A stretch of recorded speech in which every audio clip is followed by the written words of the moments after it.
ஐயா திருவடி வணக்கம் ஐயா. சிவாய நம. வணக்கம் ஐயா. வணக்கம் ஐயா. சௌகரியமா இருக்கீங்களா? நல்லா இருக்கிறேன். நல்லா இருக்கிறேன். சரி. சிவாய நம. சிவாய நம. சிவாய நம. சிவாய நம. சிவாய நம. திருச்சிற்றம்பலம். சாயான்பினை நாள்தோறும் தழைப்பவர் தாயே ஆகி வளர்த்தனை போற்றி. தென்னாடுடைய சிவனே போற்றி. எந்நாட்டவர்க்கும் இறைவா போற்றி. காவாய் கனகத்தரளே போற்றி. கைலை மலையானே போற்றி போற்றி. அருள்மிகு உண்ணாமலை சமேத அண்ணாமலையார் திருவடிகள் போற்றி போற்றி. திருத்தணி முருகப் பெருமான் மலரடிகள் போற்றி போற்றி. அருள்மிகு சிவகாமி அம்பாள் சமேத அருள் ஜோதி நாதனை திருவடிகள் போற்றி போற்றி. அனைத்தடியார்களுக்கும் திருவடி வணக்கம். குருவாழ்க. குருவே சரணம். தெளிவு குருவின் திருமேனி காண்டல் தெளிவு குருவின் திருநாமம் செப்பல் தெளிவு குருவின் திருவார்த்தை கேட்டல் தெளிவு குரு ஒரு சிந்தித்தல் தானே தெளிவு குரு ஒரு சிந்தித்தல் தானே. திருச்சிற்றம்பலம். ஐயா வாருங்கள் ஐயா. நீங்களே 4 துதிப்பாடி விநாயகர் துதிப்பாடி ஆரம்பிக்கலாங்க ஐயா. திருச்சிற்றம்பலம். ஊழியர்கோன் வெப்பொழுத்த புகழியர்கோன் கடல் போற்றி. ஆழிமிசை கண்மிதப்பில் அணைந்த பிரானடி போற்றி. வாழி திருநாவலூர் வன்தொண்டர் பதம் போற்றி. ஊழிமலி திருவாத ஊரர் திருத்தாள் போற்றி.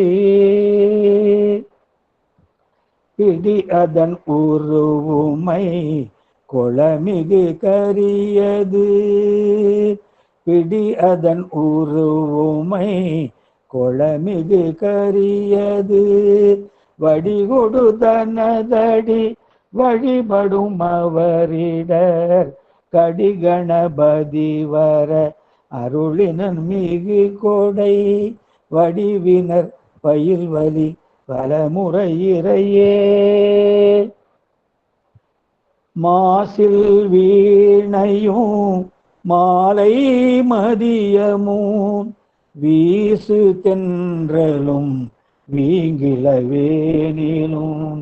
மூசு வண்டரை பொய்கையும் போன்றதே. ஈசன் எந்தை இணையடி நிழலே.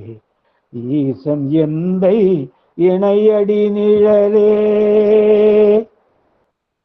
ஈராண்டில் சிவஞானம் பெற்றுயர்ந்த மெய்கண்டார் இணைத்தாள் போற்றி. நாராண்ட பல் அடியார்க்கு அருள் புரிந்த அருள் நந்தி நற்றாள் போற்றி. நீராண்ட கடந்தை நகர் மறைஞான சம்பந்தர் நிழற்றாள் போற்றி. சீராண்ட தில்லை நகர் உமாபதியார் செம்பதும திருத்தாள் போற்றி. கைலாய பரம்பரையில் சிவஞான போத நெறி காட்டும் வெண்ணை பயில் வாய்மை மெய்கண்டான் சந்ததிக்கோர் மெஞ்ஞான பானுவாகி குயிலாரும் பொழில் திருவாவடுதுறைவாள் குரு நமச்சிவாய தேவன் சயிலாதி மரபுடையோன் திருமரபு நீடுழி தழைகமாதோ. திருச்சிற்றம்பலம். தில்லையிலே எழுந்தருளி அருள் பாலித்து வரும் அருள்மிகு சிவகாமி அம்மை உடனுரை அருள்மிகு நடராஜ பெருமான் திருவடிகளை மனம்மை மொழிகளால் வணங்கி சித்தாந்த சாத்திரத்திற்கே ஆணி வேறாக திகழும் சிவஞான போதத்தை அருளிய அருள் திரு மெய்கண்ட தேவரின் திருவடிகளை மனம்மை மொழிகளால் வணங்கி திருவாவடுதுறை ஆதீன குரு முதல்வர் அருள் திரு நமச்சிவாய மூர்த்திகளின் திருவடிகளை மனம்மை மொழிகளால் வணங்கி தற்போது அருளாட்சி செய்து வரும் வணக்கத்திற்கும் போற்றுதலுக்குரிய குருமகா சன்னிதானம் அவர்களின் திருவடிகளை மனம்மை மொழிகளால் வணங்கி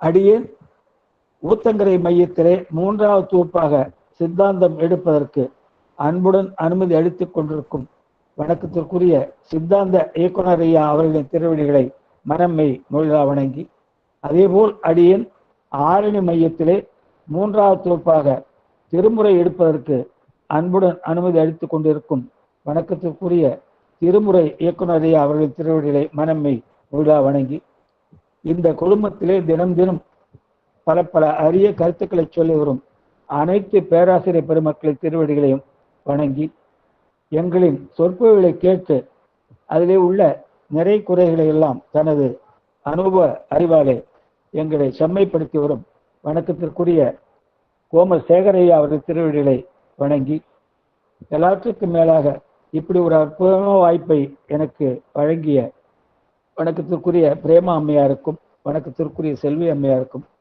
இந்த நிகழ்வை எல்லாம் மிக சீரிய முறையிலே பதிவு செய்து அதை உடனுக்குடன் யூடியூபிலே பதிவிறக்க செய்து வரும் வணக்கத்திற்குரிய சாருமதி அம்மையாருக்கும் மற்றும் உங்களோடு தோளோடு தோளாக நின்று இந்த குழுவிலே நடக்கும் அனைத்து நிகழ்வுகளையும் சிறப்புற நடைபெற உதவி வரும் அனைத்து அடியார் பெருமக்களின் திருவடிகளையும் வணங்கி மகிழ்கிறேன். இப்போ நம்ம 132ஆம் பாடல் போகணும். அதற்கு முன்னால போன வாரத்தில் பொன்னுசாமி ஐயா ஒரு சந்தேகம் கேட்டாரு. இப்போ நம்ம சொர்க்கலோகம் போகிறோம், நரகலோகம் போகிறோம், அதுக்கெல்லாம் எங்கேருந்து வினை வருதுன்னு கேட்டாரு. நான் சஞ்சீதன்னு சொன்னேன். ஐயா ஐயா பொன்னுசாமி ஐயா கொஞ்சம் கேளுங்க, உங்களுக்கு தான் சொல்கிறேன். ஐயா நன்றி ஐயா, சொல்லுங்க ஐயா. அதாவது நம்ம சஞ்சீதன் சொன்ன உங்களுக்கு அதுக்கு ஒரு விதத்தில் கரெக்ட் தான். அதை இன்னும் கொஞ்சம் விளக்கி சொல்லணும், வேற ஒன்றும் இல்லை. அதாவது நம்ம இப்போ செய்கிற வினை நல்வினை தீவினை ஆகாமையும் இதுதான் நம்மளுக்கு புத்தியில போய் தங்குது. இந்த உடல்ல இருந்து உயிர் பிரிஞ்ச பிறகு இது என்ன பண்ணுது, புத்தியை விட்டு மாயைக்கு போயிட்டு சஞ்சீதமா தங்குது, புண்ணிய பாவமா மாறிடுது. அடுத்த பிறகு எடுக்கும் போது இந்த சஞ்சீதத்திலிருந்து ஒரு சிறு பகுதி, சஞ்சீதம் பெரிய மூட்டை, ஒரு சின்ன பகுதியை எடுக்கிறார் பெருமான். அது எப்படி கணக்கு வைக்கிறாருன்னா, எவ்வளவு வினைகள் கொடுத்தால் இந்த உயிர் இந்த பிறவியிலே பக்குவம் அடையுமோ, அல்லது எவ்வளவு வினைகளை கொடுத்தால் அந்த உயிர் அந்த பிறவியிலே தாங்குமோ, அதற்கேற்றா போல சஞ்சீதத்திலிருந்து ஒரு குறிப்பிட்ட அளவு வினையை நமக்கு எடுத்து அனுப்புகிறார், இன்ப துன்பமா அனுபவிக்க. இதுதான் நீங்க கேட்ட பாயிண்ட் இங்க வருது. இதுல என்ன செய்யறார் பெருமான்னா, அந்த வினையை பிராரத்தமா கொடுக்கும்போது நம்ம இந்த பூலோகத்திலே இந்த உடல் எடுத்ததிலிருந்து நம்ம இறக்குற வரைக்கும் அனுபவிக்க வேண்டிய இன்ப துன்பங்கள், இந்த உடல் இந்த உடலை விட்டு உயிர் போன பிறகு புண்ணியம் அதிகமா இருந்தா சொர்க்கத்திலே போய் அனுபவிக்க வேண்டிய இன்பங்கள், அதற்கப்புறம் நரகத்திலே வந்து அனுபவிக்க வேண்டிய துன்பங்கள் எல்லாமே அந்த பிராரத்தில் அடங்கிடும். சஞ்சீதத்தான் எடுக்கிறாரு. ஆனால் பிராரத்தம் என்பது நாம இந்த பிறவிலே அனுபவிக்க வேண்டிய இன்ப துன்பங்கள், இந்த பிறவி முடிந்ததும் சொர்க்கத்திலே போய் அனுபவிக்க வேண்டிய இன்பங்கள், அது அனுபவித்து முடிஞ்சதும் நரகத்தில் அனுபவிக்க வேண்டிய துன்பங்கள், இதை மூன்று சேர்த்து தான் நமக்கு ஒரு பிறவியா பிராரத்தமா கொடுக்குறாரு. அப்ப பிராரத்தம் என்பது இந்த பிறவி தொடங்கி இந்த பிறவி முடிந்து சொர்க்கத்துக்கு போய் நரகத்துக்கு வந்து அடுத்த பிறவி எடுக்கிற வரைக்கும் இந்த பிராரத்த வினை நமக்கு வேலை செய்யும். ஐயா அதாங்க ஐயா நீங்க கேட்டதுக்கு.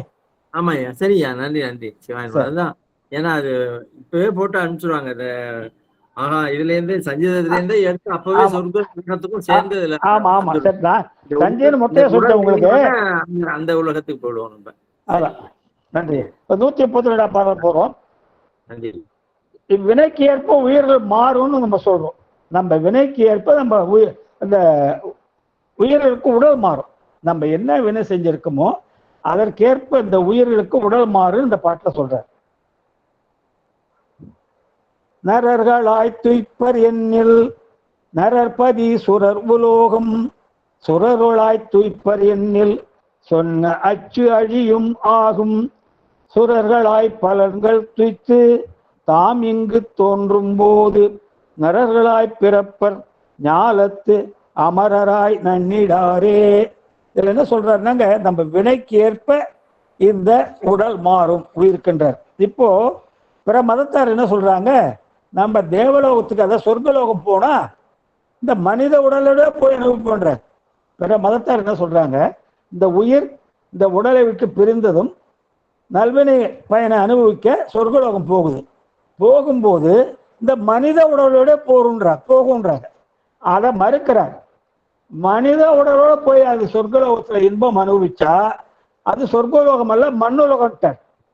அப்படி மனிதர்களா போய் நீங்க அந்த உயிரானது மனித ரூபத்திலே போய் அந்த இன்பத்தை சொர்க்கலோகத்தை அனுபவிக்க என்று நீங்க சொன்னா அது சொர்க்கலோகம் இல்லை, அது பூலோகம் என்றார். அப்ப என்னன்னா சொர்க்கலோகத்துக்கு போறது தேவ உடம்பு, அதாவது பூத சார உடம்பு. அதுக்குதான் 3 உடம்பு கொடுக்குறாரு. இந்த உலகத்திலே வாழும்போது பூத உடல், பஞ்ச பூதங்களால் பரிணமித்து வந்த உடல். நம்ம சொல்றோம் இல்லையா, அன்னாரின் பூத உடல் இத்தனை மணிக்கு எடுக்கப்படும் போடுறோம் இல்லையா. ஆகவே இந்த பூலோகத்துல வாழ்கிற உடல் பூத உடல். இது முடிந்ததும் சொர்க்கம் அதிகமா இருந்ததுன்னா அங்க அனுப்புவார் நம்மள. அதுக்கு பூதா சார உடல், அது அந்த எசன்ஸ். அதை தான் அந்த சொர்க்கலோகத்துக்கு போய் அனுபவிக்க முடியும். அனுபவிச்சு முடிச்சதும் நரகத்துக்கு வர வேண்டியிருக்கும் துன்பத்தை அனுபவிக்க. அப்ப அந்த பூதா சார உடல் வராது, நரகத்துக்கு வேற ஒரு உடல் கொடுக்குறார், யாதனா உடல் கொடுக்குறார். இப்படியாக பூலோகத்தை வாழும்போது பூத உடல், சொர்க்கலோகத்துக்கு போகும்போது பூதா சார உடல், நரகத்துக்கு வரும்போது யாதனா உடல், இப்படி எடுத்து அடுத்த பிறவிக்கு தயாராகும். ஆகவே அவங்க சொல்றது என்ன சொல்றாங்க, பிற மதத்தார் மனித உடம்போட போவோம் சொர்க்கலோகத்துன்றாங்க. அதை இங்க மறுக்கிறார். மனித உடலோடு போனா அது சொர்க்கலோகம் இல்லப்பா, அது பூலோகன்றார்.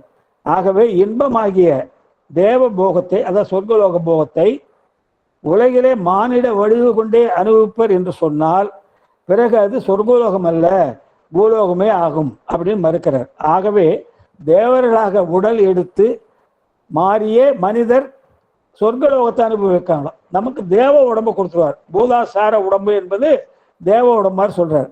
அந்த தேவ உடம்பை கொடுத்து தான் நமக்கு அங்க சொர்க்கத்துல அனுபவிப்பார்.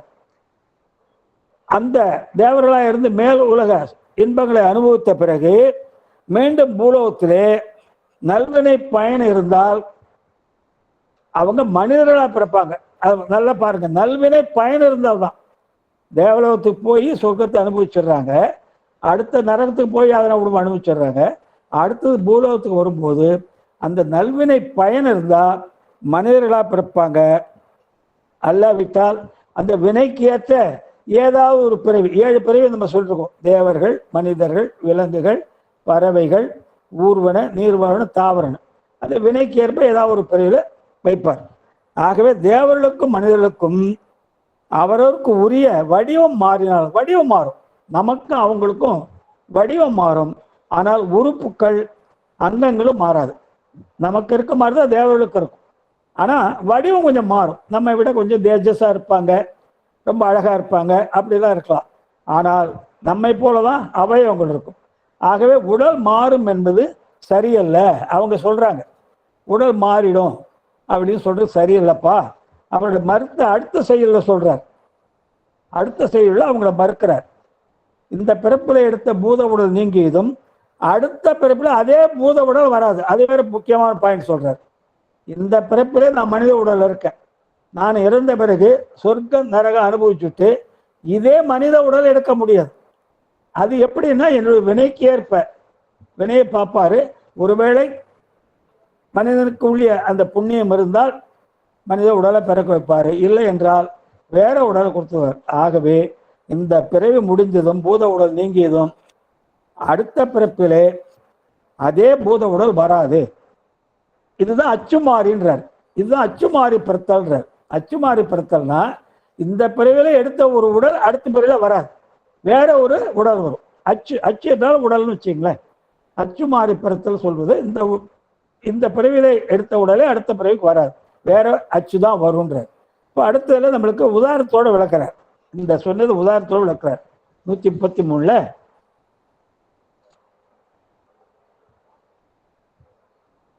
இதுல என்ன சொல்றார், கம்பளி பூச்சி வண்டா மாறுது, புழு குழவியா மாறுது, அது மாதிரி நம்ம உடம்பு மாறுன்றார்.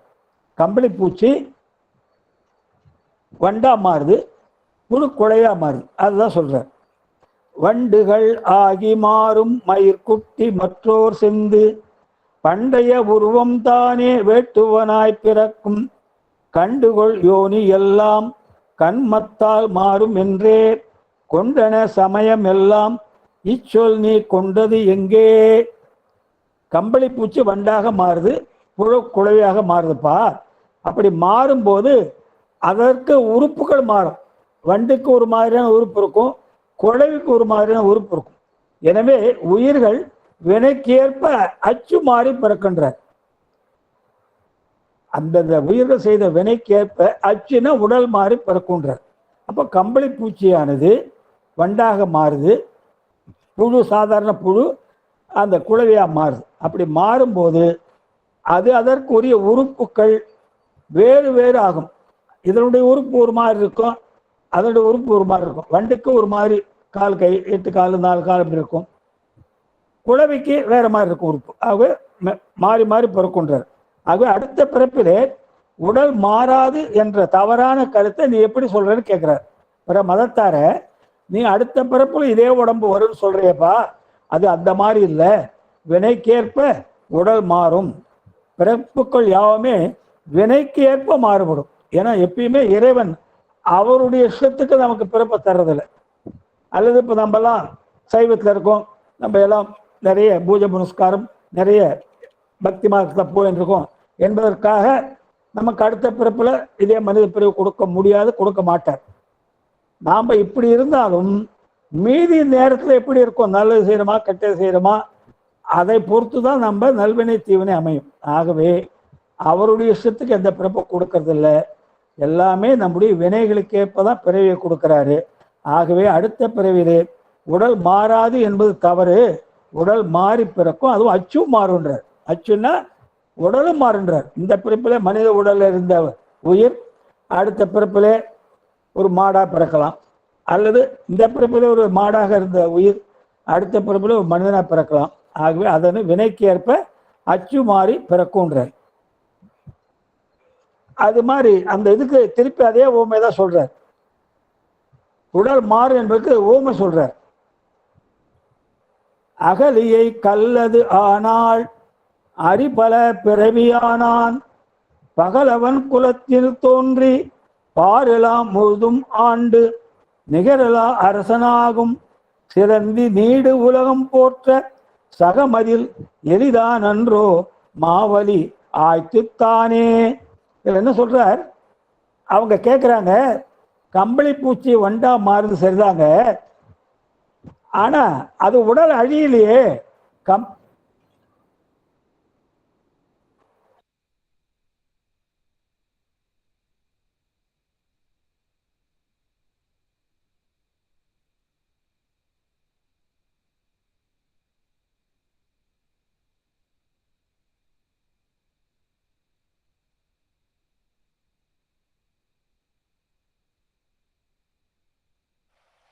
ஐயா லெஃப்ட் சைடு போயிட்டாரு போட்டு இருக்கு, வருவார், இருங்க கொஞ்சம் நிமிஷம் வருவாங்க.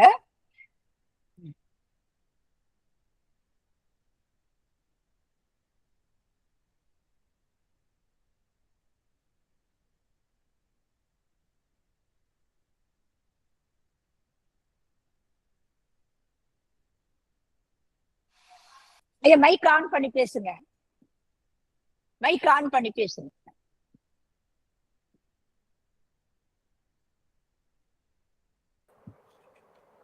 ஆரம்பிங்கய்யா.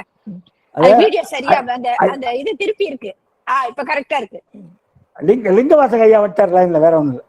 சரி சரி சரி சரி. அவங்க என்ன கேக்குறாங்க, மற்ற பிற மதத்தார் கம்பளி பூச்சி வண்டா மாறுது சரிதாங்க, அது அதே உடல்ல தானே வருது, கம்பளி பூச்சி வண்டா மாறுது, புழு குழவியா மாறுது, அதே உடல் தானே வருது, நீங்க வேற உடல் மாறுன்றீங்க கேட்குறாங்க. அதுக்கு என்ன சொல்றார் பதில், கம்பளி பூச்சி வண்டா மாறும்போது வண்டா மாறிய பிறகு கம்பளி பூச்சி இருக்காதுங்க. கம்பளி பூச்சி நம்ம பார்த்துருக்கோம், கீழே புழு மாதிரி நெளியும். ஆனால் அது வண்டான பிறகு அந்த கம்பளி பூச்சி உருவம் வண்டியில் இருக்கா, இருக்காது. புழு குழவியா மாறின பிறகு புழு உருவம் இருக்காது. அதாவது அடுத்த பிறவி எடுக்காவிட்டாலும் கம்பளி பூச்சி வண்டாக மாறிய பிறகு அந்த கம்பளி பூச்சியின் உருவம் அழிந்துவிடும். புழு குழவியாக மாறிய பிறகு அந்த புழுவின் உடல் அழிந்துவிடும். ஆகவே இதை சொல்லிட்டு இன்னும் ஒரு உதாரணம் சொல்றார். என்ன சொல்றார், அகலிகை. அகலிகை கௌதம முனி சாபத்தாலே கல்லா மாறிட்டாங்க. அது என்ன, கௌதம முனியுடைய மனைவி அகலிகை தேவேந்திரன் ஒரு தவறான செயல் செய்து விட்டான். அதற்காக கௌதம முனிவர் அகலியை கல்லாக மாறி சபித்து விட்டார். அவனுக்கு 1000 கண்கள் ஒரு மாதிரி சபித்து விட்டார். அது ராமர் சாப விமோசனம், ராமருடைய கால்பட்டா மாறிட்டார். அப்போ அகலிகை கல்லா இருந்துதான் அடுத்த பிரிவு எடுக்கிறான், கல்லா இருந்துதான் மறுபிரிவு எடுக்கிறான், மனித உடல் வருகிறது. அதே மாதிரி திருமால் பிருகுமுனிவர் சாபத்தாலே 10 பிரிவு எடுத்துட்டார், 9 பிரிவு எடுத்துட்டு ஒன்று எடுக்க போறார். அது என்ன பிருகுமுனிவர் சாபம்னா, பிருகுமுனிவர் ஒரு தரம் வைகுண்ட லோகம் போறாரு. அப்போ திருமால் பள்ளி கொண்டிருக்கிறாரு, லட்சுமி தேவி அவருக்கு பணிவிடை செஞ்சுட்டு இருக்காங்க. பிருகுமுனிவர் ரொம்ப கோபக்காரு, சக்தி வாய்ந்தவர். இவர் வந்ததை அவர் கவனிக்கல, அவருக்கு உரிய மரியாதை தரல. பிருகுமுனிவருக்கு ஒரு மரியாதையை திருமால் தரவில்லை. உடனே பிருகுமுனி என்ன பண்ணிட்டார், சாபம் கொடுத்துட்டார். நீ பல பிறவிகள் எடுக்க கடவுள் சாபம் கொடுத்துட்டார். அதுதான் இந்த 9 அவதாரம். திருமால் அவதாரம் எடுத்திருக்கோம் சொல்றமே, தசாவதாரம்னு. இன்னும் 1 எடுக்க வேண்டியிருக்கு, கல்கி அவதாரம். 9 எடுத்துட்டார். அது என்ன காரணம்னா, பிருகுமுனிவர் சாபம். எப்படி பாருங்க, திருமாலுக்கே சாபம் கொடுத்துருக்காரு. அப்போ முனிவர்கள் கடவுளுக்கு இணையான அந்த ஆற்றலை பெற்றிருந்திருக்காங்க. அடுத்து சிலந்தி பூச்சி திருவானைக்காவல்ல, அது என்ன பண்ணுச்சுங்க, அங்கே திருவானைக்காவல்ல கோயில்ல அந்த மேலே கூரையில் சிவலிங்கம் இருக்கு. அதுல இந்த சிலந்தியானது நாவல் மரம் அங்கே இருக்கு. இந்த நாவல் தழையெல்லாம் சிவலிங்கத்து மேல விழுந்து அவதாரம் ஆகுதுன்னு சொல்லிட்டு சிலந்தி சிவலிங்கத்து மேல வலை பின்னிச்சு, சிலந்தி வலையை பின்னிடுது. அப்போ அந்த நாவல் இலை விழுந்தா வலையில, அந்த வலையில விழுந்து கீழே போயிடும். யானை ஒன்று அங்கே தினம் வணங்க வரும். அது பார்த்தது, இதுனா சிவலிங்கத்து மேல எச்சில், இந்த சிலந்தி எச்சிலால வலை கட்டிருக்கேன், இது அபச்சாரமாச்சேன்னு சொல்லிட்டு அந்த வலையை தன்னுடைய துதிக்கையால தூக்கி அழிச்சுடுது. இப்படியாக சிலந்தி வலை பின்னவும் யானையை அழிக்குமா தினம் நடக்குது. சிலந்திக்கு ஒரே கோபம். ஒரு நாள் மறைஞ்சிருந்து பார்க்குது, யானை அந்த சிலந்தி வலையை எடுத்து போடுது. அப்போ அந்த சிலந்தி என்ன பண்ணுது, யானையுடைய துதிக்கை உள்ள போயிடுது. துதிக்கை உள்ள போனதும் யானை அந்த வலி தாங்காம துதிக்கையை கீழே அடிக்குது. அப்போ யானையும் இறந்து போகுது, சிலந்தி இறந்து போகுது. யானைக்கு மோட்சம் கொடுத்துட்டாரு. உடனே இந்த சிலந்தியை கோச்சங்க சோழனா பிறக்க வைக்கிறார். எப்படின்னா, அந்த சோழ அரண்மனையிலே அந்த ராணிக்கு பிரசவ நேரம். அப்போ அரண்மனையில் என்ன சொல்றாங்க ஜோசியர்லாம், இந்த குழந்தை இன்னும் 1 நாள் கழிச்சு பிறந்தா உலகத்தையே ஆளும் அப்படின்னு ஒரு செய்தி சொல்றாங்க. உடனே இந்த ராணியம்மா என்ன சொல்லிட்டாங்க, ஆனால் பிரசவம் ஆகிற நேரம் வந்து விடுது.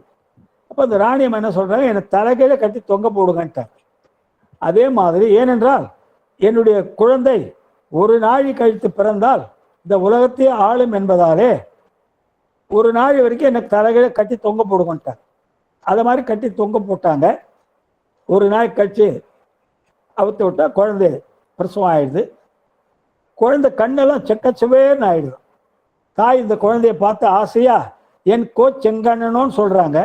அதோட உயிர் போயிடுது. அந்த குழந்தை தான் பின்னாலே சோழ அரசனா வருகிறான்.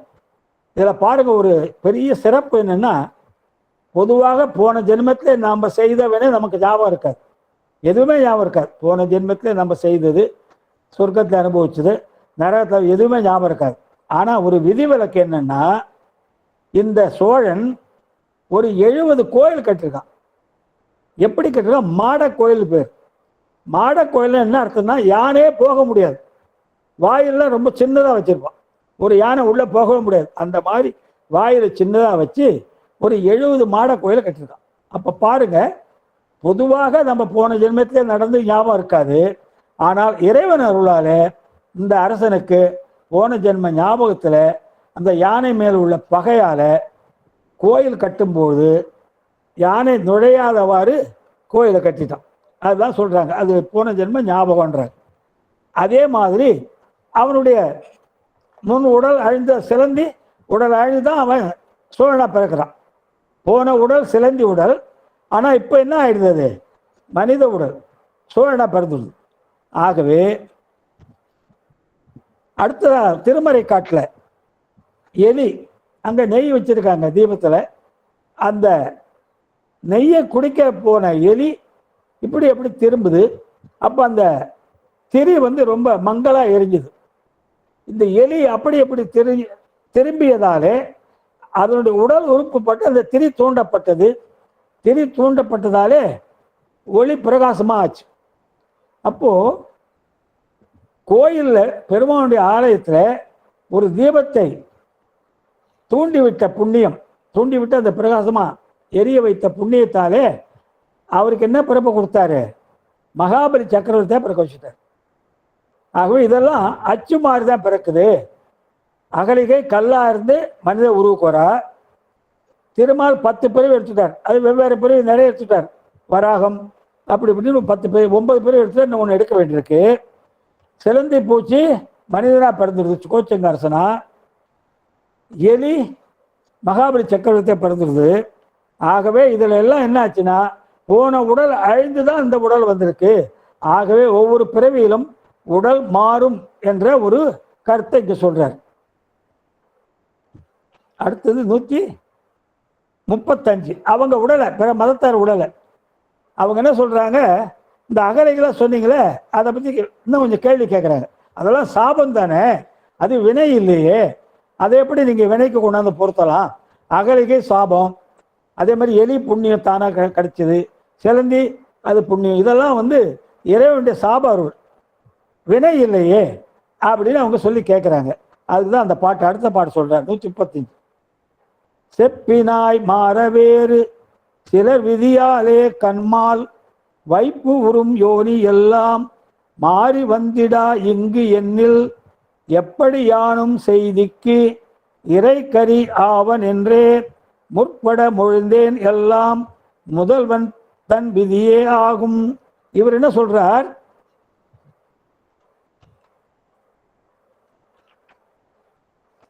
அகலிகை திருமால் கோச்சங்கனாலாம் ஆகியோருடைய வாழ்க்கை நிகழ்ச்சிகள் யாவும் அவர்கள் வினையினால் வந்தவை அல்ல, மாறாக சாபத்தினாலும் அருளாலும் வந்தது. அதை போய் நீங்க இதுக்கு உதாரணம் சொல்லலாமான்றாங்க. அகலிகை சாபம் பெற்றாள், சிலந்தி அருள், பெருமான் அருள் பாலிக்கிறார். அதே மாதிரி திருமால் சாபம், மகாபலி சக்கரவர்த்தி எலி அது அருள். இப்படி அவங்க வினையால வல்லியே, பெருமானுடைய அந்த சாபத்தினாலே அருளால் தானே வந்தது. அதை போய் நீங்க எப்படி போன பிறவில உடல் அழிந்து அடுத்த பிறவில வேற உடல் வரும் சொல்ல முடியும்? இதெல்லாம் வினையால வந்தது இல்லையே அப்படின்னு அவங்க கேட்குறாங்க. அதுக்கு என்ன நம்ம பதில் சொல்றோம்? வினையோ சாபமோ எல்லாம் பெருமானுடைய ஆணையால வருது. அந்த சாபமும் யாருடையதால வருது? பெருமானுடைய அருளாலே ஆணையால தான் வருது. அந்த வினை நம்ம செய்யற வினைக்கு வருது. இந்த சாபமும் பெருமானுடைய அருள் அல்லது அவருடைய ஆணைப்படி நமக்கு வருது. ஆகவே வினையா இருந்தாலும் சரிதான், சாபமாக இருந்தாலும் சரிதான், அருளாக இருந்தாலும் சரிதான், எல்லாமே பெருமானுடைய ஆணைப்படி நமக்கு நடக்குது. ஆகவே போன பிறவிலே இருந்த உடல் இந்த பிறவியிலே அதே உடல் வராது, அது மாறி வரும். ஆகவே இதை நீ பிற மதத்தாருக்கு சொல்ற 136 அடுத்தது.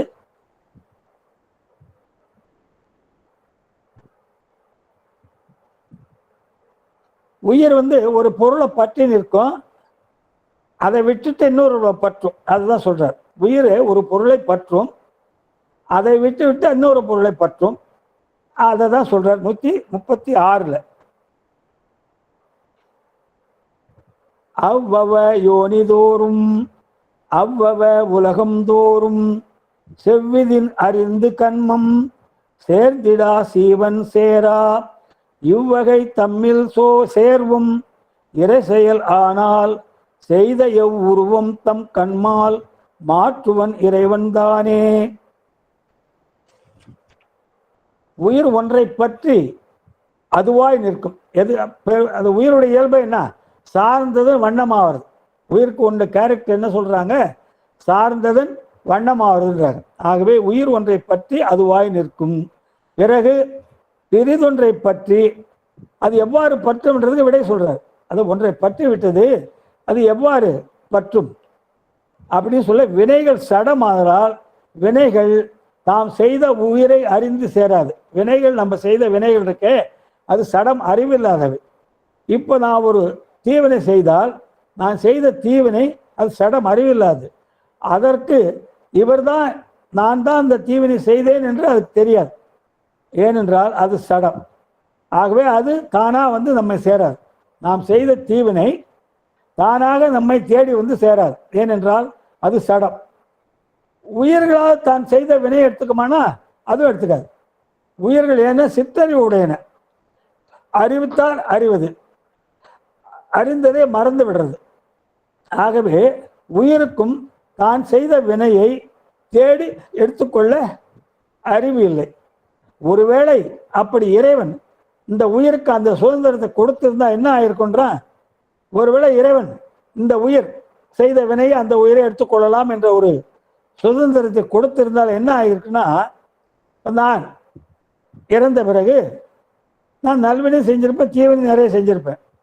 நானே என் வினையை எடுத்துக்கலாம்னா என்ன செய்வேன்? நான் நல்வினையை மட்டும்தான் எடுத்துக்குவேன், தீவினையை தொடவே மாட்டேன். எனக்கு ஒருவேளை அந்த சுதந்திரம் இறைவன் கொடுத்திருந்தால் நான் நல்வினை செஞ்சிருக்கேன், தீவினை செஞ்சிருக்கேன், தீவினை அதிகமாக செஞ்சிருக்கேன்.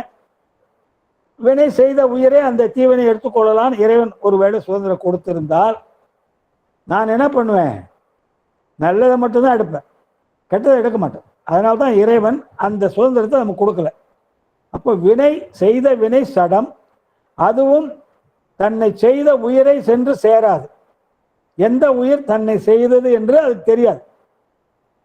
உயிரும் சிற்றறிவு உடையது, அதுவும் தான் செய்த வினையை தேடி எடுத்துக்கொள்ளாது. ஆகவே இறைவன் தான் என்ன பண்றாரு? மாயையும் வினைகளையும் காரியப்படுத்தி மாயிலிருந்து தனகரண போன போகலை கொடுக்குறாரு. அதை நமக்கு உடல் கிடைச்ச போது நம்ம செயல்பட ஆரம்பிக்கிறோம். வினைகளை நம்ம நல்வினை தீவினை ஈட்டுறோம். ஆகவே இறைவன் தான் நாம் எந்தெந்த உயிர் எந்தெந்த வினை செய்தது என்பதை அறிந்து அந்தந்த உயிருக்கு அந்த வினைக்கேற்ப மாயிலிருந்து தனகரண போன போகங்களை கொடுக்கிறார். அதை பெற்ற உயிர்கள் அவைகளின் அறிவு நிலைக்கேற்ப வினைகளை செய்ய ஆரம்பிக்கின்றன. ஆகவே எந்த வகை உடலையும் இறைவனுக்கு மாற்றுவதற்கு உரிமை உண்டு. ஆகவே நம் வினைக்கேற்ப அந்த உயிரை மாற்றி கொடுப்பார். ஆகவே இறைவன் தான் இதை செய்கிறார். வினை சடம், அது செய்த உயிரை அறிந்து சேராது. உயிர் அறிவுள்ளது தான், ஆனால் அந்த உயிருக்கு தாம் செய்த வினையை அறிந்து எடுத்துக்கொள்ள தெரியாது. ஆகவே நடுவில் வேற ஒருத்தர் வேணும். அப்போ வினை சடம், உயிர் சிற்றறிவு உள்ளது. இந்த வினை இந்த உயிரால் செய்யப்பட்டது என்று பார்த்து கொடுக்கறது யார் வேணுங்க? இறைவன் வேணும். அவர் தான் அதை பார்த்து கொடுக்கிறார். அதனால்தான் அவர் செய்யறத கீழ்கணக்குன்றாங்க. தொழுது தூமலர் தூவி துதித்து நின்று அழுது காமுற்று அரற்றுகின்றாரையும் பொழுதுபோக்கி புறக்கணிப்பாரையும் எழுதும் கீழ்கணக்கு இந்நம்பர் ஈசனே. நம்ம செய்கிற நல்வினை தீவினை எல்லாமே இறைவன் கணக்கு எழுதுறார். ஒவ்வொரு வினாடியும் அனைத்து உயிர்களும் செய்கிற நல்வினை தீவினை எல்லாம் அங்கே ரெக்கார்ட் ஆகும். இப்போ பெருமானுடைய அந்த பதிவேட்டில் இந்த குரூப்பில் இருக்கவங்களாம் இந்த மாதிரி சிந்திக்கிறாங்க, சாத்திர சிந்திக்கிறாங்க, நல்ல செயலில் ஈடுபடுறாங்கன்னு பதிவாயிடும். இது நல்ல செயலில் பதிவாகும். இதே நேரத்தில் இன்னொருத்தன் எங்கேயா கெட்ட செஞ்சுன்றப்பான், அதுவும் பதிவாயிடும். ஆகவே இறைவன் தான் அந்த வினையையும் உடல்களையும் அந்த உயிருக்கு கொடுத்து அவைகளை செயல்பட வைக்கிறான். அடுத்தது என்ன சொல்றாங்க? 137 நிறைய உடல் வருது நமக்கு, அதெல்லாம் எங்க இருந்து வருதுன்னு கேட்குறேன். நிறைய உடல் நமக்கு வந்துன்னே இருக்கு. நம்ம இப்போ இந்த பிறவி மனித பிறவி எடுத்திருக்கோம், நமக்கு தெரியாது இது எத்தனை பிறவி, நமக்கு தெரியாது. அதில் அருணகிரி சொல்லுவார், ஏழுகடல் மன்னனை எண்ணீரில் எனது பிறவின்னு. கடல் மண்ணை கூட எண்ணிடலாமா? நம்ம பிறவி எண்ண முடியாதான், அந்த அளவுக்கு பிறவி எண்ணிக்கை கூடிக்கிட்டே போகும். அப்போ அவங்க என்ன கேட்குறாங்க, பிற மதத்தார் நிறைய உடம்பு வருதுன்றீங்களோ, அதெல்லாம் எங்கேருந்துங்க வருது? ஒவ்வொரு பிறவியில் உடம்பு மாறுதுன்றீங்க, வேற உடம்பு வருதுன்றீங்க, வினைக்கேற்ப உடம்பு மாறுதுன்றீங்க, இறைவன் தான் உடம்பை கூட்டி வைக்கிறாருன்றீங்க. அப்போ எங்கேருந்து வருது இந்த உடம்பெல்லாம் அப்படின்னு கேட்குறேன். அதுதான் சொல்கிறார், மாறி உருவம் எல்லாம் வருவது எங்கே நின்று எண்ணில் கூறிய சூக்கமத்து ஆம் உரியனில் குறி ஒன்று எண்ணில் வேறு ஒரு குறியாம் ஆரம் வீர சங்கிலியும் ஆகும் தேரினி ஒருவனால் இச்செயல் எல்லாம் சிவனால் ஆகும். அவங்க என்ன சொல்றாங்க? 137 அவங்க கேட்கறதுக்கு பதில் சொல்றார். நீங்க சொல்றதெல்லாம் வாஸ்தவம் தாங்க, உடல் மாறும்னு ஒத்துக்கிறோம், பல பிறவிகள் உண்டும் ஒத்துக்கிறோம், இறைவன் தான் கூட்டுறாருன்னு ஒத்துக்கிறோம். ஆனா உடல்லாம் எங்க இருந்து வருது அப்படின்னு கேட்கிறேன். அதான் சொல்றாங்க, ஒவ்வொரு பிறவிலும் ஒவ்வொரு உடல்கள் தோன்றுமானால் பிறகு உள்ளதே தோன்றும் என்று சர்க்காரியவாதம் போய்த்து போயிடுமான்றாங்க. எங்க போய் பிடிக்கிறாங்க பாருங்க. ஒவ்வொரு பிறவிலும் ஒரு உடல் தோன்றும் நீங்க சொல்றீங்க, நம்ம சொல்றோம் ஒவ்வொரு பிறவிலும் ஒரு உடல் வரும். இந்த எனக்கு இந்த பிறவி மனித பிறவி, அடுத்து வேற மாடா கூட பிறக்கலாம், அப்படி மாறுதுன்றீங்களே. அப்போ உள்ளதே தோன்றும் என்று சர்க்காரியவாதியை போய்த்து போடுதுன்ற. சர்க்காரியவாதி என்ன சொல்லுதுங்க, உள்ளதே சிறக்கும், இல்லது வராது, எது இருக்குதோ அதான் வெளியே வரும், இல்லாதது எப்பயும் வராது. அதுக்கு தான் என்ன சொல்றார், ஒவ்வொரு பிறவிலும் வெவ்வேறு உடல்கள் வருது, வாஸ்தவம் தான்பா. ஆனா அது எங்க இருந்து தோன்று சொல்றார். ஒரு சூக்கும் உடம்பு இருக்கு, மூலமான ஒரு உடம்பு இருக்கு, சூக்கும் உடம்புன்னு ஒரு உடம்பு இருக்கு. அதுதான் நமக்கு முதல்ல பிறவியில கொடுக்கிறார். முதல்ல வினை முதலா, பிறவி முதலா, அல்ல மரம் முதலா, வித்து முதலான்னு கேள்வி வருது. எது முதல்ல வந்தது? மரம் இருக்குங்க, அந்த மரத்துல இருந்து விதை வருதா, விதையிலேருந்து மரம் வருதா? இப்போ நம்ம இருக்கோம், வினை செய்து உடல் வருதா, அல்ல உடல் இருந்து வினை செய்யறோமா? இந்த கேள்வி இருக்கு. இதுக்கு தான் தாள பீஜ நியாயம்னு பேர். தாள பீஜ நியாயம். தாளனா பனை மரம், பீஜன்னா விதை, விதை முந்தியா மரம் முந்தியா. அது மாதிரி நமக்கு என்ன சொல்றாரு விடை, ஒரு சூக்கும உடம்புன்னு ஒன்று இருக்குப்பா, அது 16 தத்துவம் கொண்டது. சூக்கும உடம்புனா 8 தத்துவம் தான். மனம், புத்தி, அகங்காரம், தன்மாத்திரை 5, ஓசை, ஊறு, ஒளி, சுவை, நாற்றம், 8 தத்துவம். ஆனால் அதுக்கு முன்னே 3 உடம்பு இருக்கு. காரண சரீரம், கஞ்சுக சரீரம், குண சரீரம் என்று 8 தத்துவ உடம்பு இருக்கு. 8 8 16. இந்த 16 தத்துவம் கொண்ட சூக்கும உடம்பு கொடுத்துடுறாரு. ஸ்தூல உடல் என்பது 15 தத்துவம். ஞானேந்திரியம், கர்மேந்திரியம், மாபூதங்கள். அப்போ மொத்தம் 31 தத்துவங்கள் தான் நமக்கு உடலா வருது. நமக்கு உடலா வர்றது 31 தத்துவங்கள். 5 தத்துவம் உடலா வராது, சிவத்தத்துவம் 5 உடலா வராது. இந்த 31ல 16 தத்துவம் சூக்கும் உடலா இருக்கும், அப்படியே இருக்கும். இந்த 15 தத்துவம் நீங்குவது இறப்பு, மறுபடியும் 15 தத்துவம் சேருவது பிறப்பு. ஸ்தூல உடல் தான் அழியும், மறுபடி தோன்றும். அந்த சூக்கும் உடலுக்கு என்ன உதாரணம் சொல்றாரு, இப்ப நீங்க ஒரு ஃபாரின்ல ஒரு பிஸ்கட், தங்க பிஸ்கட் வாங்கியாரீங்க, வந்ததும் ஒரு 10 பவுன் இருக்குன்னு வச்சுங்களேன், அதை கொண்டு போய் ஆசாரிச்சு கொடுக்குறீங்க நகை செய்கிறவர்கிட்ட. நீங்க கொண்டாட ஒரு பிஸ்கட் மாதிரி இருக்கு, நகை கட்டியா இருக்கு, அவர்கிட்ட சொல்லி ஒரு செயின் சொல்றீங்க, ஒரு ஆரன்றீங்க, மோதிரன்றீங்க, பல விதமா நகை செய்றீங்க. அது மாதிரி ஒரு தங்க கட்டியில இருந்து எப்படி ஆசாரி செயின், மோதிரம், வளையல், இப்படி பலவிதமா நகைகள் செய்வாரோ, அது மாதிரி ஒரு சூக்கும உடம்புல இருந்து அந்த ஆற்றலாலே வெவ்வேறு பரு உடம்புகள் தோன்றும். ஆக சர்க்காரியவாதத்துக்கு இருக்குல்ல. ஏனென்றால் சூக்கும உடம்பு எப்பொழுதும் இருக்குது. அது எப்போ போகும்னா, முக்தி அடையும் போது சூக்கும உடல் அழிஞ்சிடும். நாம் முக்தி அடையும் போது நம்முடைய சூக்கும உடல் அழிஞ்சிடும். இந்த 16 தத்துவம் கொண்ட சூக்கும உடல் இருக்க தொடர்ந்து நம்ம பிறவி எடுக்கும் போதெல்லாம் வந்துட்டே இருக்கும்.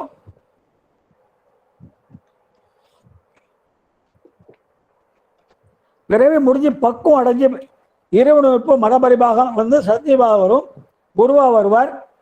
அப்போ நிர்வாண தீட்சையில நம்ம சஞ்சீவனை சுட்டரித்திருவாரு, ஆகாமவினை சுட்டரித்திருவாரு, பிராரத்தம் உடல் அளவா கழியும். அப்போ இந்த சூக்கம் உடம்பு உயிர் முக்தி அடைஞ்சதும் அது அழிடும். அது போலப்பா எப்படி ஒரு பொன்கட்டியிலேருந்து பல விதமான நகைகள் செய்கிறாங்களோ, அதே மாதிரி ஒரு சூக்கும உடம்புல இருந்து பலவிதமான உடல்கள் தோன்றும். அந்த ஆற்றல் அந்த உடல்ல இருக்கின்ற இந்த உயிரானது தொடர்ந்து எத்தனை பிறவிகள் எடுத்தாலும் அத்தனை பிறவிகளிலும் அது எடுக்கக்கூடிய தோல உடம்புக்கு உள்ள ஆற்றல் அந்த சூக்கும உடம்புல அடங்கி இருக்கு அப்படின்றார். ஆகவே சர்க்காரியவாதத்துக்கு இழுக்கல் என்றார், சர்க்காரியவாதம் கெடாதுன்றார். உள்ளதே சிறக்கம், சூக்கும உடம்புல இருந்தா தோல உடம்பு வருதுன்றார். 138ங்களா? ஆமாங்கய்யா, 130. அந்த ஒரு சூக்குமுடலிருந்து தோன்றியதுக்கு உதாரணம் வேற மாதிரி சொல்றாரு. இப்போ சூக்குமம் கெட்டு தூளம் தோன்றிடா, சூக்குமத்தின் ஆக்கிவோர் உடல் கிடப்பது என்று உடல் ஆக்கும் தன்மைக்கு ஓக்கிய சக்தி உண்டாய் உடன் தரும் காலம் உற்று நீக்கிட மரம் பின் வேர்வோர் நீள்மரம் நிகழ்த்துமா போல். அது சொல்றார். அது ஒரு மேலோட்டமா சொன்னோம்பா அந்த உதாரணம். இப்ப அதுக்கு சரியான உதாரணம் சொல்றார். ஒரு சூக்குமூடம்ல இருந்து பல உடல்கள் தோன்றுவதற்கு உண்மையான காரணம் சொல்றார். ஒரு சூக்குமூடம்ல இருந்து பல தூள உடம்புகள் வருவது பொன் கட்டி நகையாவது மாதிரி இல்லை. அதாவது பொண்ணு அழிஞ்சு நகையா மாறுறது இல்லை, அல்லது விதை அழிந்து மரம் வர்றது போற இல்லை. இப்போ விதை நீங்க வச்சிருக்கீங்க, ஒரு விதை வேப்பங்கொட்டை வச்சிருக்கீங்க, அதை நட்டு வச்சிங்கன்னா மரமா முளைச்சிடும். மரமா முளைச்சி இந்த விதை பார்த்தீங்கன்னா கீழே இருக்காது, விதை போயிடு அழிஞ்சிடும். அது மாதிரி பொன்கட்டி நகை செஞ்சால் பொன்கட்டி அழிஞ்சிடும். நீங்கள் கொண்டாடுறது ஒரு 10 பவுன் பிஸ்கட் மாதிரி கொண்டாடுறீங்க, பிரிட்டானியா பிஸ்கட் மாதிரி. அதை ஆசாரித்து கொடுக்குறீங்க. 10 பவுனில் ஒரு 4 பவுனில் செயின், ஒரு 2 பவுனில் மோதிரம், இப்படின்னு ஒரு 10 பவுனுக்கு நகை செய்ய சொல்லிடுறீங்க. அப்போ நகை செய்த போற அந்த பொன்கட்டி என்ன ஆகிடும்? அழிஞ்சு போயிடும்.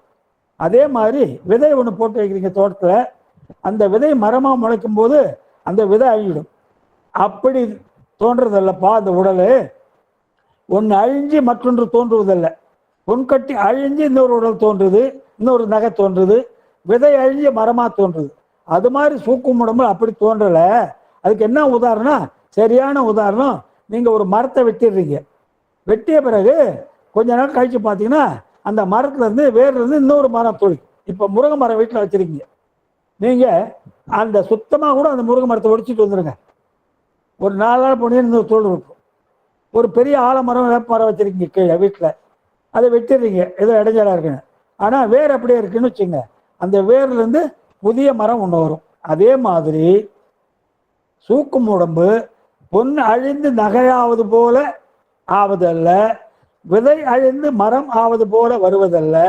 மாறாக ஒரு மரத்தை வெட்டினால் அந்த மரத்தின் வேரிலிருந்து இன்னொரு மரம் முளைத்து வருவது போல ஒரே சூக்ம உடம்புல இருந்து பல தூள உடல்கள் தோன்றிக்கொண்டே இருக்கும். அது முக்தி அடையும் வரை தோன்றிக்கொண்டே இருக்குன்றார். 39ங்க.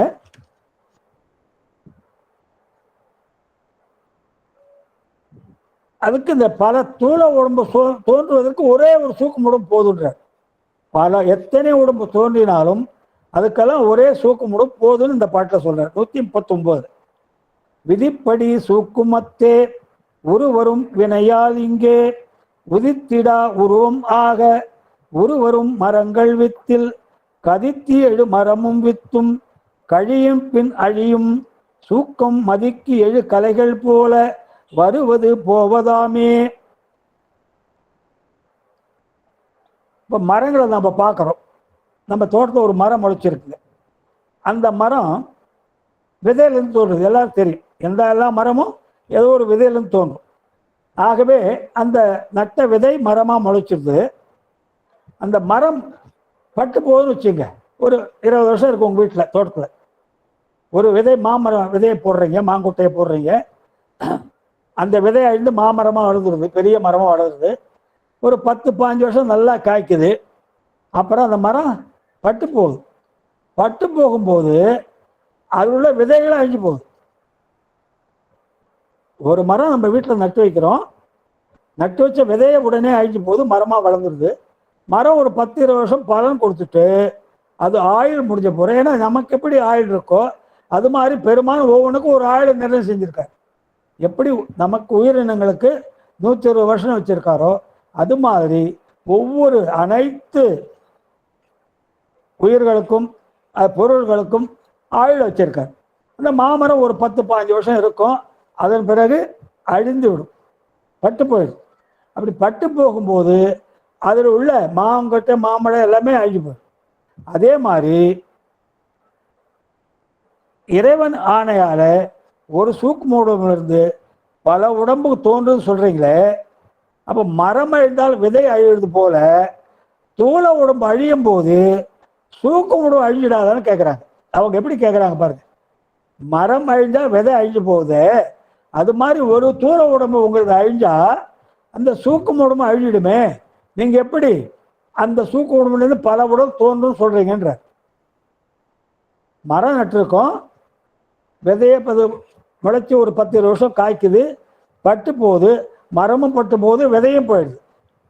அது மாதிரி நம்ம தூள உடம்பு அழியுது, அப்போ சூக்கு உடம்பு எங்கே இருக்கும், அதுவும் போயிடுமே, மரம் அழிஞ்சா விதை போடுற மாதிரி சூக்கு உடம்பு அழிஞ்சிடுமே அப்படின்னு கேட்குறாங்க.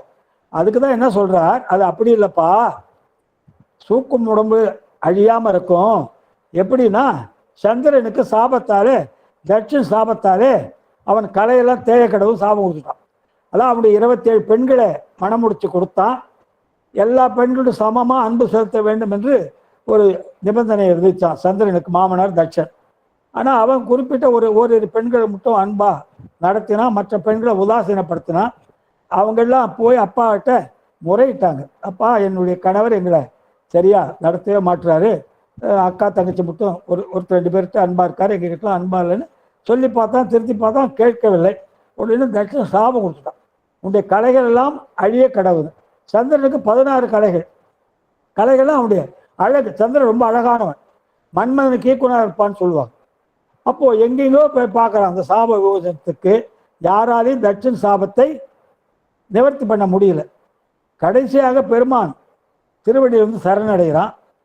அப்போ அவர் என்ன சொல்றார், பெருமான், தட்சன் சாபத்தை நான் நீக்க முடியாது, கொடுத்த சாபம் கொடுத்தது தான், அதை நீ அனுபவிச்சு ஆக வேண்டும். இப்போ உங்ககிட்ட ஒரு கலை மீதி இருக்கு, 16 கலையில 15 அழகு போயிடுது. அழகான சந்திரன் இப்போ கறிக்கட்ட மாதிரி ஆயிட்டான், ஒரே ஒரு கலை இருக்கு மீதி.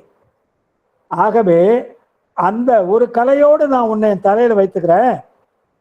தட்சன் சாபப்படி 15 கலைகள் அழியும், என்னுடைய அருள்படி 15 கலைகள் வளரும். ஆகவே உனக்கு எப்போதும் அழிவதும் தோன்றுவதுமாக இருக்கும் என்று சொல்லி பெருமான் தலையில கொண்டு வைத்துட்டார். அதுபோன்று தூள உடம்பு அழியும் போது இந்த சூக்கு உடம்பு அழியாதுப்பா.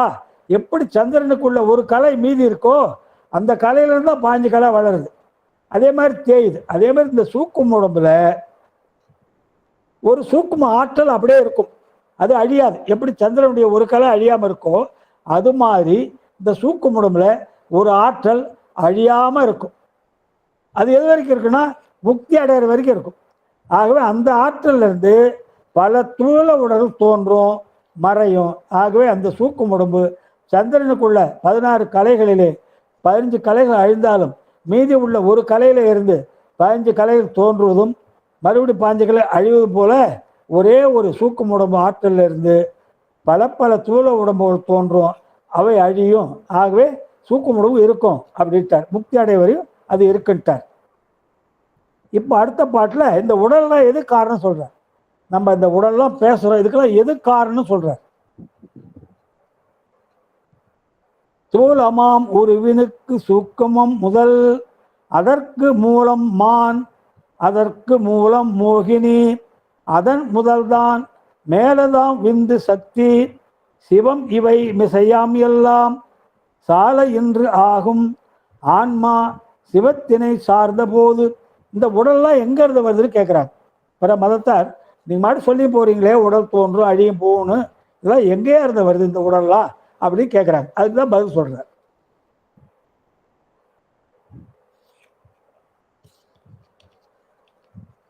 என்ன சொல்றார், நம்ம தூள உடம்புக்கு முதல் காரணம் சூக்கும் உடம்பு. இப்பதான் பேசணும்.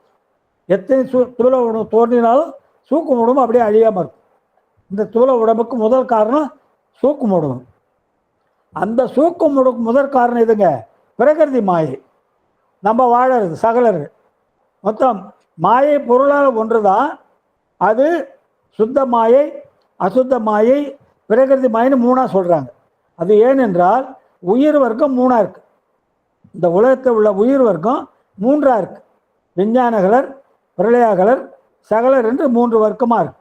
ஆகவே மாயை பொருளால் ஒன்றுதான், ஆனால் உயிர் வர்க்கம் 3ஆ இருக்கிறதுனால மாயையும் 3ஆ சொல்றாங்க. விஞ்ஞானகலருக்கு சுத்த மாயை, பிரளயகலருக்கு அசுத்த மாயை, சகலருக்கு நம்மளாம் சகலர்கள், நமக்கு பிரகிருதி மாயை. அப்போ இந்த சூக்கும் உடம்புக்கு அடுத்த காரணம் என்ன? பிரகிருதி மாயை. பிரகிருதி மாய்க்கு எது காரணங்க? அசுத்த மாயை. இந்த அசுத்த மாய்க்கெல்லாம் எது காரணம்? சுத்த மாயை. ஆகவே தூள உடம்புக்கு முதல் காரணம் சூக்கும் உடம்பு, சூக்கும் உடம்புக்கு முதல் காரணம் பிரகிருதி மாயை, பிரகிருதி மாயை முதல் காரணம் அசுத்த மாயை. இது எல்லாத்துக்கும் சேர்த்து எல்லாம் முக்கியமான காரணம் இது சிவ தத்துவம், சுத்த மாயன்றார். ஆகவே அது குண்டலினி. சுத்த மாயை என்ன சொல்லுவோம்? குண்டலின்னு சொல்லுவோம். அது சக்தி, அந்த உயிர் தான் நம்ம எல்லாம் செலுத்துது, பிரேரக காண்டம்ன்றார். ஆகவே இந்த இரண்டு மாயைகளையும் சுத்த மாயை மேலாக இருந்து செலுத்தி வருது. சுத்த மாயை மேலா இருக்கு, அதுக்குள்ள அடங்குறது அசுத்த மாயை, அதுக்குள்ள அடங்குறது பிரகிருதி மாயை. இந்த மூன்று மாயைகளையும் சுத்த மாயை செலுத்தி வருது. ஆகவே இந்த சூக்கும தூள உடம்புக்கு எல்லாம் எது காரணம்? பிரகிருதி மாயை, அசுத்த மாயை, அதுக்கு மேல சுத்த மாயை. ஆகவே ஆன்மா சிவத்தை அடைவதற்கு இந்த பக்குவ காலம் வரை நமக்கு இந்த உடல் இருக்குமா. எப்போ வரைக்கும் உடல் இருக்கும்னா நம்ம வினை முடிஞ்சு முடிகிற வரைக்கும் உடல் இருக்கும். இப்போ தீபம், வீட்டில் தீபம் ஏற்றுறீங்க, வெள்ளிக்கிழமை தீபம் ஏற்றி வைக்கிறீங்க, அகல் நிறைய எண்ணெயை ஊற்றி தீபம் ஏற்றி வந்துடுறீங்க, கையமுத்த மறந்துடுறீங்க. அப்போ என்ன ஆகும்? அந்த தீபம் எவ்வளோ நேரம் எரியும்? அந்த அகலில் இருக்க எவ்வளோ எண்ணெய் இருக்கோ அந்த எண்ணெய் தீர்ற வரைக்கும் தீபம் எரிஞ்சு தானே அணைஞ்சிடும். அது மாதிரி நமக்கு பிறவி எப்போ முடியும்னா நம்ம வினை செய்கிறது எப்போ நிறுத்துறோமோ, அந்த இறைவனுப்பு மதபரிபாகம் இதெல்லாம் வந்தால் வினை நின்றுடும். அது வரைக்கும் நம்மளுக்கு இந்த உடலை கொடுத்துட்டு இருப்பார். உடலை கொடுப்பாரு, அப்புறம் இறக்க வைப்பார், அடுத்து ஒரு உடலை கொடுப்பாரு, வேற ஒரு இடத்துல பிறக்க வைப்பார். இப்படியாக நம்ம பக்குவம் அடையும் வரை இந்த ஒரே சூக்கும் உடம்புலேருந்து எல்லா உடலும் வந்துட்டு இருக்கும். அதுக்கு மூல காரணம் சூக்கும் உடம்பு, மூல காரணம் தூள உடம்பு, தூள உடம்புக்கு மூல காரணம் பிரகிருதி மாயை, பிரகிருதி மாயைக்கு மூல காரணம் அசுத்த மாயை, அசுத்த மாயைக்கு மூல காரணம் சுத்த மாயை. ஆகவே இறைவன் தான் எல்லாத்தையும் கட்டுப்படுத்துகிறார். சுத்த மாயில அவர் தான் பிரேரக அவர் தான் செலுத்துகிறார். ஆகவே எல்லாமே பிரகிருதி மாய்க்கு மானுன்றாங்க, பிரகிருதி மாய்க்கு என்ன சொல்றாங்க? மானுன்றாங்க. அசுத்த மாய்க்கு மோகினின்றாங்க, சுத்த மாயைக்கு விந்து அல்லது குண்டலினி. ஆகவே சுத்த மாயை தான் உயர்ந்தது. ஏன் உயர்ந்ததுன்னா அது சிவபெருமானாலே தொழிற்படுத்தப்படுது. சுத்த மாயை மட்டும்தான் சிவபெருமான் ஐந்தொழில் பண்ணுகிறார். ஆகவே அது சுத்தம். ஏனென்றால் சிவபெருமானுக்கு வினை இல்லை. எப்போ வினை வரும்னா நமக்கு என்று ஒரு செயலை செய்யும்போது தான் அதில் ஒரு நல்வினை தீவினை வரும். இப்போ எனக்குன்னு ஒரு நான் செயலை செய்யும்போது நான் எனக்கு என்ன நன்மை வருதுன்னு தான் பார்ப்பேன். அதனால பிறத்தருக்கு ஒரு நஷ்டம் வருதுன்னா நான் கவனிக்க மாட்டாங்க. எனக்கு ஒரு செயல் ஆகணும் அப்படின்னா நான் என்ன நினைப்பேன்? அந்த செயல் நமக்கு நன்மையாக முடியணும், அதனால் அவர் பாதிக்கப்பட்டாலும் பரவாயில்லை அப்படின்ற செய்யறதுனால்தான் தீவனையாக மாறிடுது. ஆனால் பெருமான் செய்யறது வினை இல்லை. கேட்கலாம் நீங்கள், எங்க அவர் ஐந்தொழில் செய்கிறாரே, படைத்தல், காத்தல், அழித்தல், மறைத்தல், அருளெல்லாம் செய்கிறாரே, அப்போது அது தொழில் இல்லையா அப்படின்னா தொழில் தான். ஆனால் அவர் அதை தனக்கென செய்யலை. அந்த பெருமான் செய்கிற ஐந்தொழில் எல்லாமே அவருக்காக செய்யல. இந்த உயிர்கள் கேவலத்தில் கிடக்குது, ஆணவத்தால் பற்றப்பட்டு கேவலத்தில் இருக்கு. இது அப்படியே விட்டு அங்கேயே கிடக்கும். ஆகவே கேவலத்திலிருந்து சகல நிலை கொண்டு வந்து நமக்கு வினைக்கு ஏற்ப தனு கர்ண புவன போகங்களை கொடுத்து, தனு கர்ண அது கூட நான் முதல்ல சொல்லியிருக்கேன், தனு கர்ண புவன போகங்களை கொடுப்பார் நம்ம சொல்கிறோம். ஆனால் தனு கர்ணத்தான் கொடுப்பார். இப்போ நாளைக்கே நான் இறந்து விட்டால் என்ன நடக்கும்னு நினைக்கிறீங்க? நாளைக்கு நான் இறந்துடுறேன், என்ன நடக்கும்? என் உடல் அழிஞ்சு போகும், கருவிகள் அழிஞ்சு போயிடும். இந்த கடலூர் இங்கே தான் இருக்கும். ஆகவே நம்ம கலோக்கிலாம் சொல்கிறோம், தனு கர்ண புவன போகங்களை கொடுக்குறாரு, தனு புவன போகங்களை கொடுக்குறாரு சொல்கிறோம். ஆனால் ஒரு உடல்ல இருந்து உயிர் பிரியும் போது அந்த உடம்பு போயிடும், அந்த கருவிகள் போயிடும். ஆனால் அந்த கடலூர் இங்கே இருக்கும், சென்னை அங்கேயே இருக்கும், எல்லா ஊரும் இங்கே தான் இருக்கும். இதெல்லாம் எப்போ போகும்? இந்த ஊரெலாம் முற்றேற்பு நடக்கும்போது கடலூர்லாம் போயிடும். பெருமான் முற்றழிப்பு செய்யும் போது அங்கே இருக்க கடல், ஓட்டி இருக்க கடல் இங்கெல்லாம் வந்துடும், அதையெல்லாம் மண்மேடை ஆயிடும். அப்போது தனு கரண புவன போகங்களை கொடுக்குறார். நம்ம பொதுப்படையாக சொன்னாலும் ஒரு உயிரில், ஒரு உடல்ல இருந்து ஒரு உயிர் பிரியும் போது அந்த உடலுக்குள்ள தனு உடம்பு போயிடும், கருவிகள் போயிடும், அந்த புவனம் இங்கே தான் இருக்கும், அந்த போகங்கள்லாம் இங்கே தான் இருக்கும். ஆகவே ரெண்டு தான் போகும், ரெண்டு திரும்பி வரும். அப்படி இப்படி வச்சுக்கணும். ஆகவே மான் என்பது பிரகிருதி மாயை, மோகினி என்பது அசுத்த மாயை, விந்து வந்து குண்டலினி என்பது சுத்த மாயை. ஒன்று கீழே இருக்குது. சுத்த மாயை மேலால் இருக்குது, அது கீழே அசுத்த மாயை இருக்குது, அது கீழே பிரகிருதி மாயை இருக்குது. அதுக்கு தான் உதாரணம் என்ன சொல்கிறாங்க, குண்டுமணியை சொல்கிறாங்க. குண்டுமணி மேல் பக்கம் பார்த்தீங்கன்னா சிகப்பாக இருக்கும், கீழ்ப்பக்கம் பார்த்தீங்கன்னா கருப்பாக இருக்கும். அப்போ சுத்த மாயை பொருளால் ஒன்று தான். எப்படி குண்டுமணி மேலே சிகப்பாக இருக்கோ அது மாதிரி மேலே இருக்க பாகம் சுத்த மாயை. எப்படி குண்டுமணி அடியில் கருப்பாக இருக்கோ அது மாதிரி அந்த சுத்தமாயை கீழே உள்ள பகுதி அசுத்தமாய். இன்னொரு உதாரணம் சொல்லலாம். இப்போது நம்ம இங்கே உட்காந்துருக்கோம், தரையில் இருக்கோம். இப்போ நிறைய தூசித்து போகிறது. ஒரு லாரி போச்சுன்னு வச்சுங்க, ஒரே தூசியாக போடும், வீடு பூரா வரும், நம்மளே மேலாம் வரும், அழிக்கும். ஏன்னா காற்று இங்கே மாசுபட்டுருக்கு. இதே நீங்கள் வானத்தில் ஒரு 1000 அடிக்கு மேலே போயிட்டீங்கன்னா அங்கே காற்று சுத்தமாக இருக்கும். அதே காற்று தான் இங்கே இருக்குது. மேலே வானத்தில் இருக்க காற்று தான் கீழே இருக்குது. ஆனால் மேலே இருக்க காற்று சுத்தமாக இருக்குது, அசுத்தமே இல்லை. கீழே இருக்க காற்று ஒரே அசுத்தமாக இருக்குது. ஏனென்றால் இங்கே பலவித போக்குவரத்துலாம் இருக்குது, அதனால் தூசுப்பு பறக்குது. அதே மாதிரி தான் கடல் எடுத்துக்கிட்டிங்கன்னா, நடு கடலில் போனீங்கன்னா அமைதியாக இருக்கும், கரைக்கிட்ட வந்தால் தான் அலாடி. நீங்கள் நடு கடலில் போய் பாருங்கள், அது ஒரு குளம் மாதிரி தான் இருக்கும், கடலாக தெரியாது. கரையில் அடிக்கிற அலையெல்லாம் நடுக்கடலில் அடிக்காது. அது மாதிரி மேலே இருக்க மாயை சுத்த மாயை, அது கீழே இருக்கிறது அசுத்த மாயை. பிரகிருதி மாயை எதுலேருந்து வருதுன்னா அசுத்த மாயிலிருந்து வருது. பிரகிருதி மாயை என்பது அசுத்த மாயை என்ற தத்துவம், கலை என்ற தத்துவத்திலிருந்து பிரகிருதி மாயை வருது. ஆகவே எல்லாவற்றுக்கும் மேலானது சுத்த மாயை. அது யாரால் செயல்படுத்தப்படுதுன்னா சிவபெருமான். ஆகவே எல்லாத்துக்கும் காரணம் பெருமான் அப்படின்னு வர்றார். அடுத்து 141.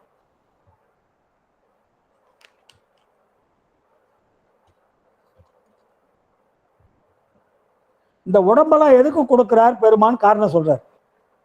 காரணம் இல்லாமல் உடம்ப கொடுக்குறார் நமக்கு, அதுதான் காரணம் சொல்றார் இந்த பாட்டில். அரண் விதி அருள் அது என்றே அரைந்தனன் அதுவும் முன்னே தரை நரகு அரும் துறக்கும் தனு கரணாதி எல்லாம் வருவதும் செய்து அனாதி மலங்கள் இம்மருந்தால் தீர்த்து பரகதி அதுவும் தந்து பாத பங்கயமும் சூட்டும். கேட்குறாங்க, என்னங்க எதுக்கு பிறவி கொடுத்துனே இருக்காரு உங்கள் கடவுளே, ஏங்க இதெல்லாம் கொடுத்துனே இருக்காரு அப்படி கேட்குறாங்க. அதுதான் பதில் சொல்கிறார். இறைவன் உயிர்களுக்கு செய்யும் அனைத்து செயல்களும் கருணை தான்.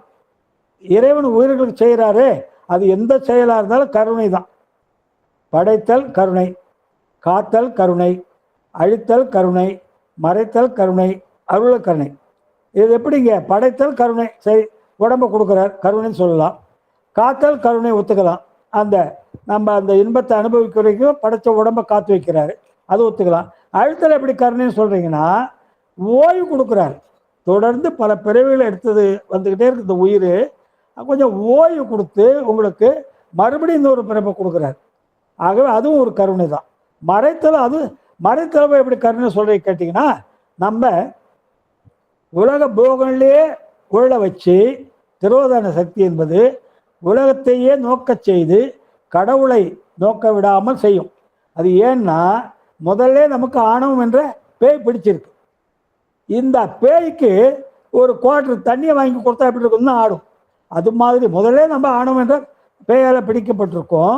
இந்த திரோதான சக்தி என்ன பண்ணும், அந்த ஆணவத்தை தூண்டி இந்த உயிர்களை உலகத்தையே நோக்க வைக்கும்.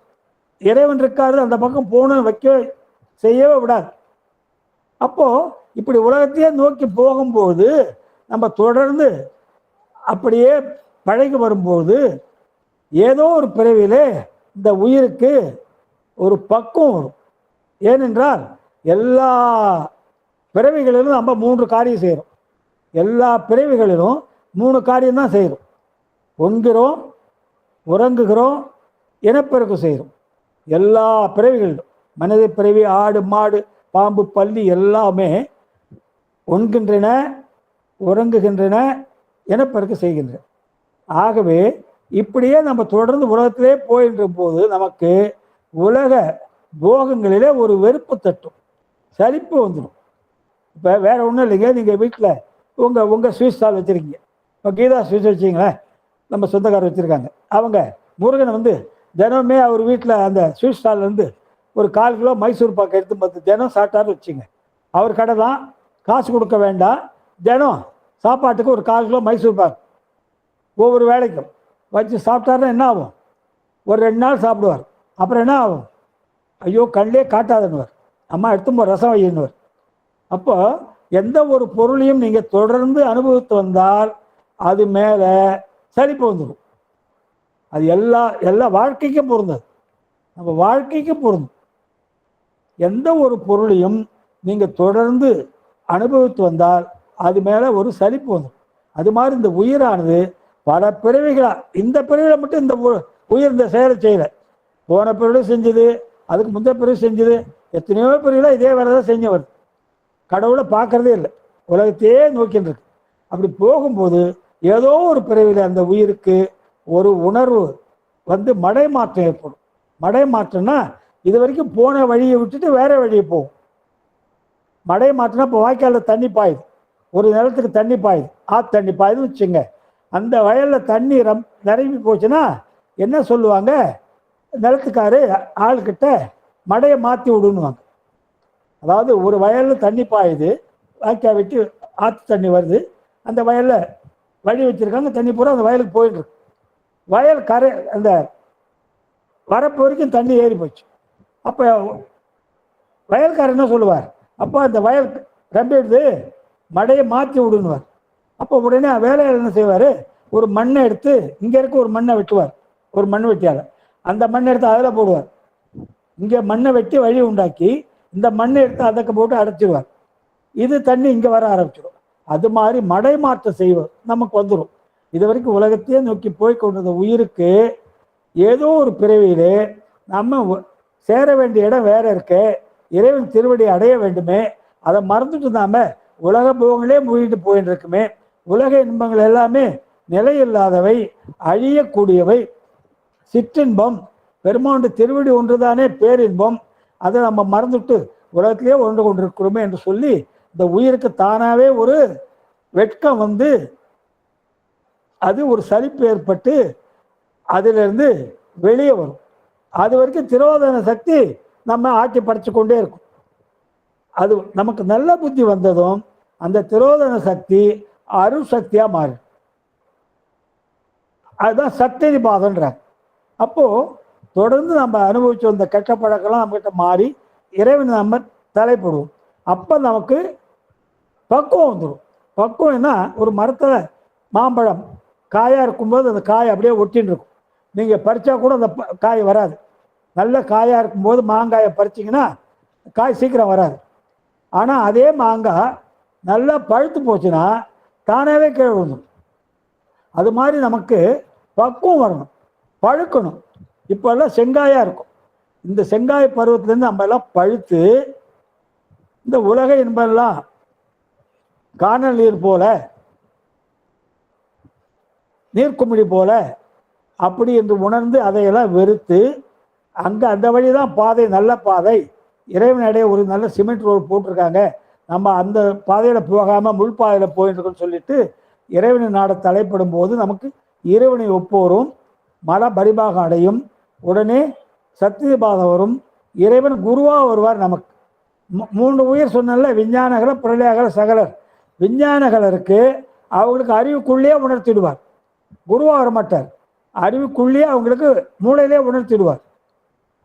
பிரளயகலருக்கு தன்னுடைய உண்மை உருவில் வருவார். 4 கைகள், நீலகண்டம், அந்த கையில் மான் மழு, சடையில் கங்கை சந்திரன், அதோட உண்மை வடிவில் வந்து அவங்களுக்கு அருள் பாலிப்பார். சகலருக்கு குருவாக வருவார். நம்ம போல உள்ள ஒரு ஆத்மா, சுத்த ஆத்மா இருக்கும், அந்த ஆத்மா மேலே ஆவேசித்து அந்த ஆத்மாவுடைய ஆற்றலை அடக்கி தன் ஆற்றலை அதுகிட்ட மேம்படுத்தி ஒரு குருவா வந்து நமக்கு நிர்மாண தீட்சை கொடுத்து நம்ம சஞ்சித வினை சுட்டரித்து ஆகாமிய வினை தான் சுட்டரித்து பிராரத்தை மட்டும் அனுபவிக்க வச்சு நம்மளை கரையேற்றி விடுவார். அப்போ பக்குவம் வரும் வரை இந்த உடல்கள்லாம் தோன்றி கொண்டே இருக்கும், அழிந்து கொண்டே இருக்கும். இந்த உடல் உயிருக்கு எப்போ பக்குவம் வருதோ அதுவரை இறைவன் இந்த வேலையை செய்து கொண்டே இருப்பார். இது கருணை தானா, இறைவன் நம்ம மேலே கொண்டிருக்க கருணை தான்றாங்க. ஏனென்றால் இந்த உயிர்கள் மேலே இறக்கப்பட்டு தான் இதெல்லாம் செய்கிறாரு. ஆகவே சில உயிர்கள் சீக்கிரம் பக்குவம் அடைஞ்சிடுது, சில உயிர்கள் நீண்ட காலம் ஆகுது பக்குவம் அடைய. ஆனால் அவர் யாரையும் வெறுக்கிறது இல்லை.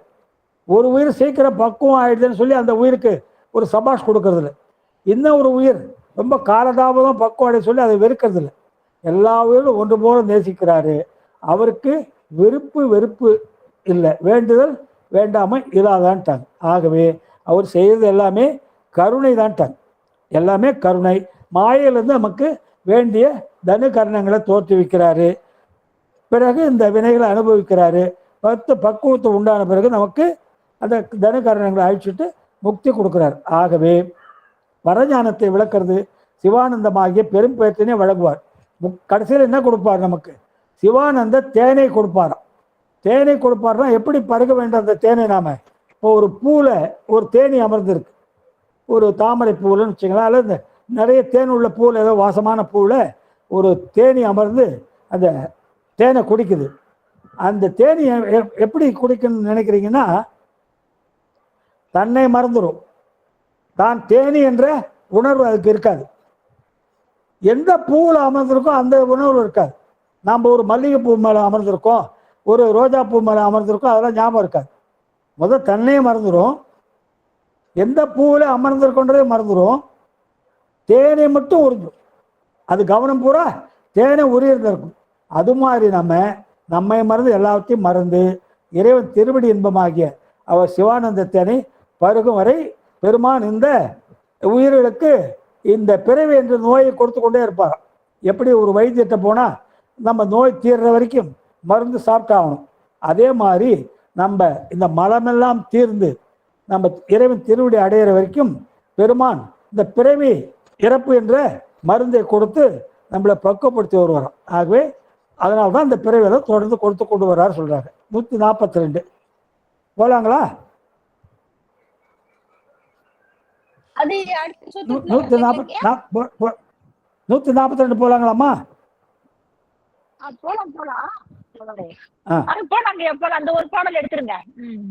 சரி சரி, இது எதுக்குன்னா ஆணவ மலத்தை தீக்கிறதுக்காக எல்லாம் செய்யறாரு. எவ்வளவு செய்யறதுக்கு பெருமான் காரணம் என்னன்னா, நம்மகிட்ட இருக்க ஆணவ மலத்தை போக்குவதற்காக. இந்த ஆணவ மலம் ஒருவித காரண காரியன்றே நம்மளை பற்றி விடுது. இப்போ 3 காரணம் சொல்றாங்க. ஆணவம் தானா போய் உயிரை பற்றியதா, அல்லது உயிரை போய் ஆணவத்தை எடுத்துருச்சா, அல்லது இறைவன் ஆணவத்தை நமக்கு கொடுத்தாரா, அப்படியே ஒரு 3 சந்தேகம் இருக்கு. ஆணவம் அறிவில்லாத பொருள், சடம். அது தானே வந்து நான் இந்நேரம் பற்ற வேண்டும் என்று பற்றாது, ஏன்னா அறிவில்லாது. அது நாம் போய் இவரை போய் பற்ற வேண்டும் என்று அவர் பற்றாது. உயிர் சித்தறிவு உள்ளது. உயிரும் தனக்கு கேடு தரும் பொருளை தனக்கு சேர்த்துக்கொள்ளாது. ஆணவத்தால் கேடுன்னு தெரியும் நமக்கு. ஆகவே இந்த உயிர் என்ன செய்யும்?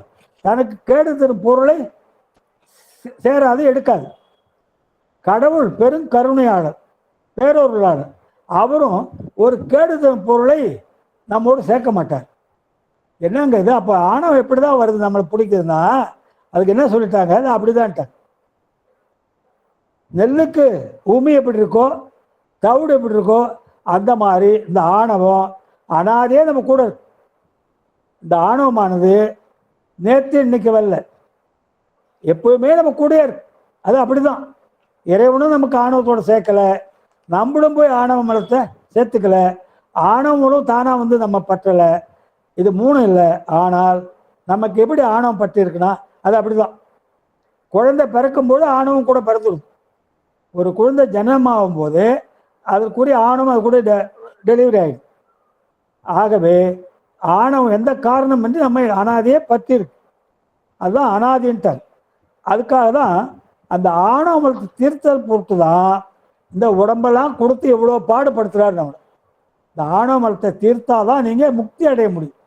ஆணவம்னா என்ன? நான், எல்லாவற்றுக்கும் நான் தான் அதை செய்தேன், நான் இதை செய்தேன், நான் அதை பண்ணேன், நான் சொல்றமே, அதுதான் ஆணவம். நான் என்று சொன்னாலே நம்ம கீழே போறோம்னு அர்த்தம். நான் என்று சொல்வதற்கு ஒருத்தர் தான் அதிகாரம் இருக்கு. இந்த உலகத்திலே நான் என்று சொல்வதற்கு ஒருத்தர் தான் அதிகாரம் இருக்கு. நான் செய்தேன், நான் அதை செய்தேன், இதை செய்தேன், இப்படி செய்தேன், அப்படி செய்தேன் சொல்வதற்கு யாருக்கு அதிகாரம்? சிவபெருமான் ஒருவர் தான் அந்த அதிகாரம். ஏன்னா அவர் தான் எல்லாவற்றையும் செய்விக்கிறார். அவருக்கு வினை கிடையாது, ஆணவம் கிடையாது. ஆகவே அவர் மட்டும்தான் சொல்லலாம் நான் என்று. நம்ம எல்லாம் நான் சொன்னோம்னா நம்ம கீழே போகணும். ஆகவே இந்த ஆணவ மலத்தை போக்குவதற்காக தான் நம்ம இவ்வளோ மெனகிடுறார் இறைவன் சொல்றார்.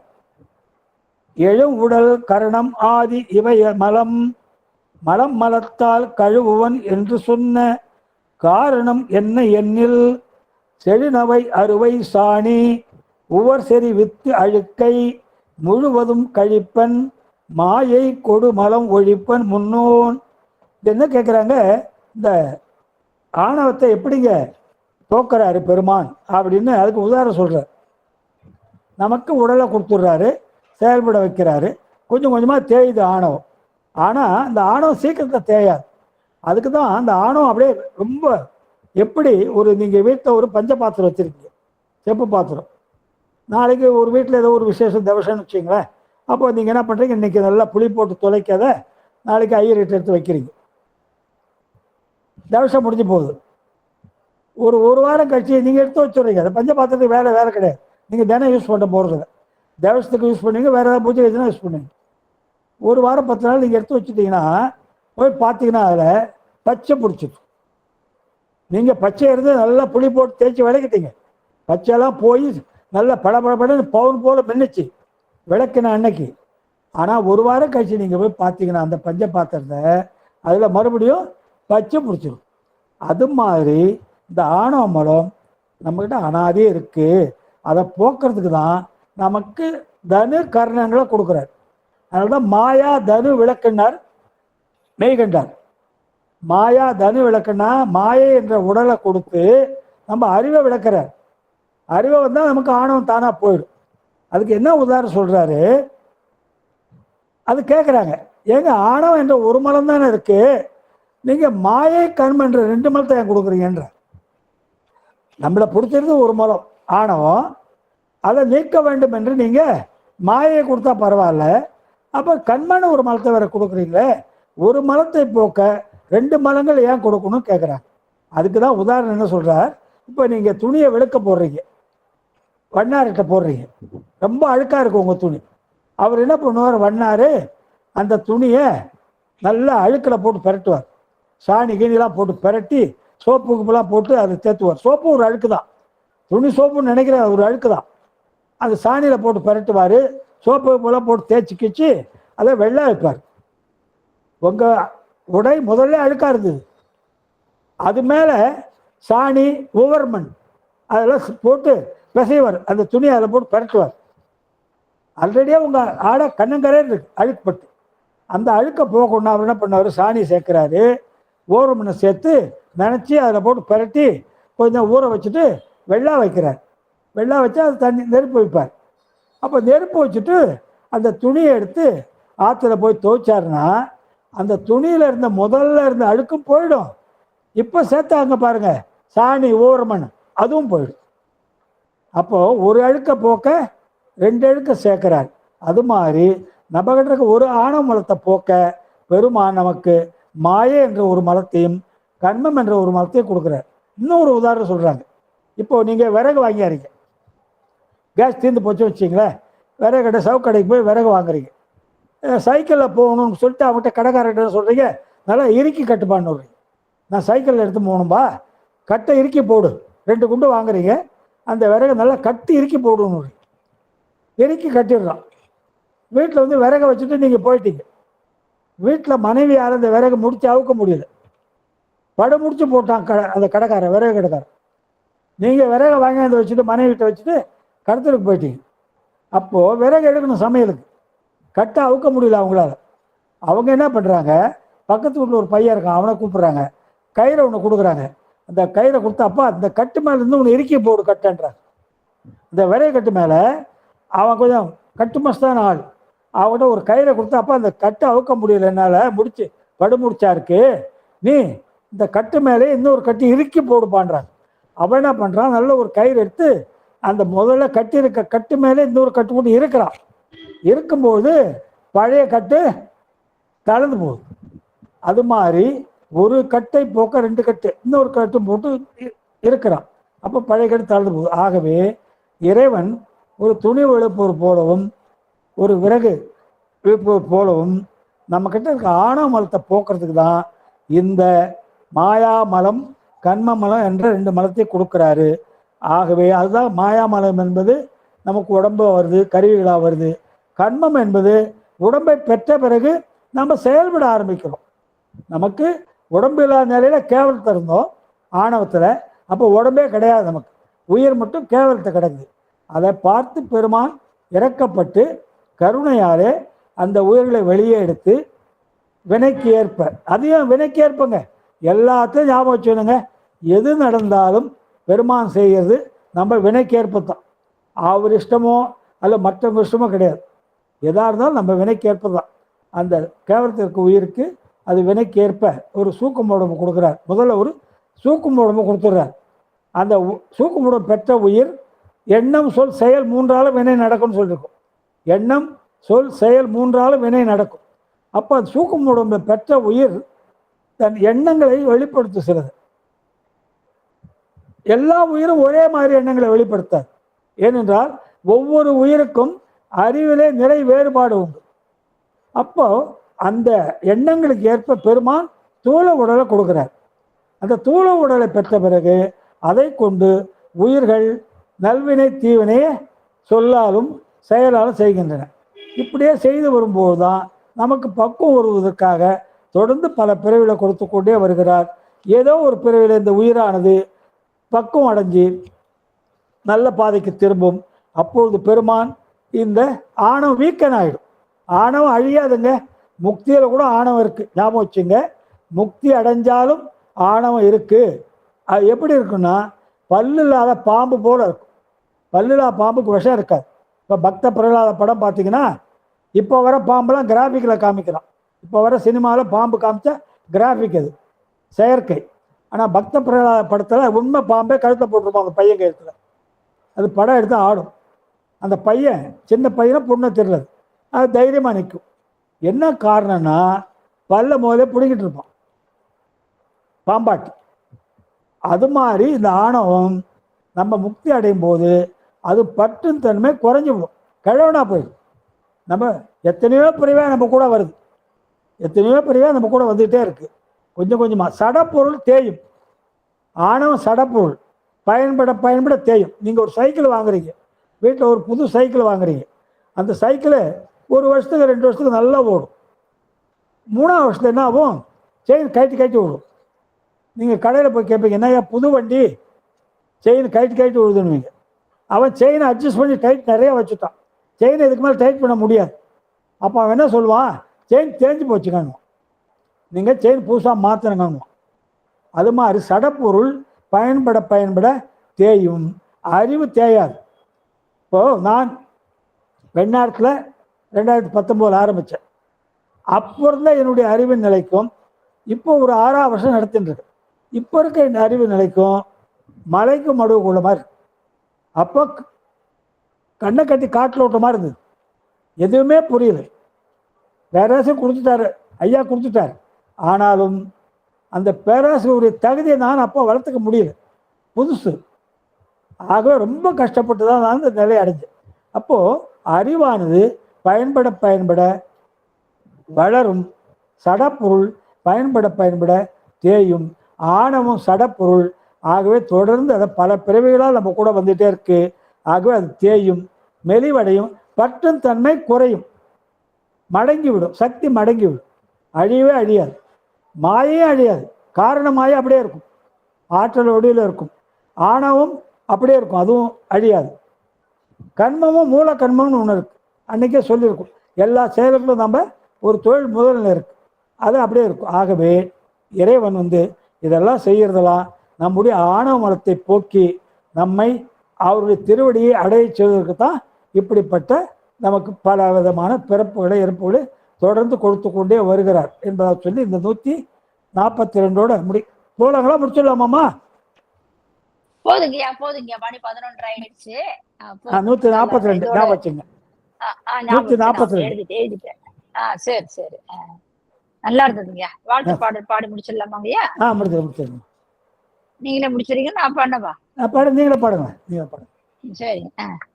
வான்முகில் வழாது பெய்க மணி வளம் சுரக்க மன்னன் கோன்முறை அரசு செய்க குறைவிலாது உயிர்கள் வாழ்க நான்மறை அறங்கள் ஓங்க நல்தவம் வேள்வி மல்க மேன்மைக்குள் சைவ நீதி விளங்குக உலகமெல்லாம் மேன்மைக்குள் சைவ நீதி விளங்குக உலகமெல்லாம் ஆறிரு தடந்தோர் வாழ்க அருமுகம் வாழ்க வெற்பை கூறு செய் தனிவேல் வாழ்க குக்குடம் வாழ்க செவ்வேல் ஏரிய முங்கை வாழ்க யானைத்தன் அணங்கு வாழ்க மாறிலா வள்ளி வாழ்க வாழ்க சீரடியார் எல்லாம் மாறிலா வள்ளி வாழ்க வாழ்க சீரடியார் எல்லாம். திருச்சிற்றம்பலம். அம்மா சாருமதி அம்மா, நீங்க ரெக்கார்ட் ஆஃப் பண்ணிக்கலாங்கம்மா. சாருமதி அம்மா, சாருமதி அம்மா, சிவாய நம. ஆயிட்டாங்க போல இருக்கா? இல்ல, லெஃப்ட் ஆயிட்டாங்க. ரெக்கார்ட் ஆஃப் பண்ண சொன்னோம். அவங்கள கொஞ்சம் வேலை இன்னைக்கு 2 நாளா. அதனால ஐயா ரொம்ப அருமையான ஒரு கருத்துங்கய்யா. இன்னைக்கு நாங்க உண்மையிலேயே நான் எழுதக்குள்ள யோசனை ரொம்ப கஷ்டப்பட்டேன். எப்படிதான் ஐயா இந்த ஒரு நாள் இவ்வளவு நாள் 200க்கு மேல அனுப்பிட்டீங்க.